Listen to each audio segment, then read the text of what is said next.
Hello and welcome back. Today I'm back with another simple and easy DIY of a Christmas tree. This is the third Christmas tree which I am preparing. You can check out my other two Christmas trees. So here I'm just turning it and creating a cone shape, then securing with the cello tape as well as a staple pin. So once I'm done, today I'm making this Christmas tree using the pista shells which I have collected it from a long time. So this is a simple and very easy one. So just take the hot glue gun and start fixing or start sticking the pista shells one by one, so till the tip of the cone.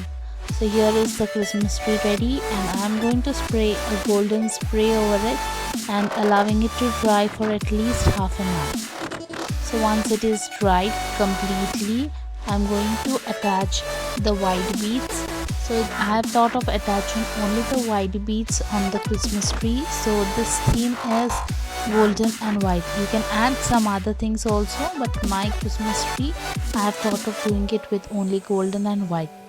So here is my Christmas tree ready. So please like, comment and share and subscribe.